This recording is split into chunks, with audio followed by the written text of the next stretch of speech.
तर आज खूप दिवसांनी मस्त रेडी होऊन चालली होती मम्मीच्या घरी, कारण आज आंबेडकर जयंती होती आणि तुम्हाला सर्वांना माझ्याकडनं आंबेडकर जयंतीच्या खूप खूप शुभेच्छा. जास्त दिवसांनी भेटले म्हणून गार्गीची अशी माझ्याजवळ लाडागोडी लावणं चालू होतं आणि मी त्यांच्यासाठी सरप्राईज गिफ्ट्स आणले होते, जे बघून ते खूप खुश झाल्या होत्या. मग काही रील्स वगैरे शूट केले, जे की मी चॅनलला ऑलरेडी अपलोड केले आहे. तुम्ही एकदा जाऊन नक्की चेक करा. मग संध्याकाळी परत रेडी झाले आणि निघालो जयंतीला जाण्यासाठी. आणि ह्या वेळेस ना आम्ही तिघींनी पण ट्विनिंग केलं होतं, म्हणजे आमचे तिघींचे ड्रेस जवळपास सेमच होते.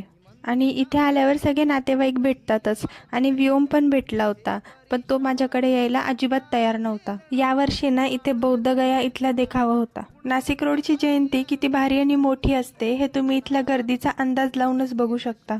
आणि खरं म्हणजे जयंतीची जी तयारी असते ना, म्हणजे जी आधीची धावपळ असते, त्याला पण तितकीच मजा येते जेवढी जयंतीच्या दिवशी येते. आणि हा दिवस साजरा करण्यासाठी पूर्ण वर्षभर वाट बघावी लागते. चला भेटूया नेक्स्ट ब्लॉगमध्ये. Bye bye.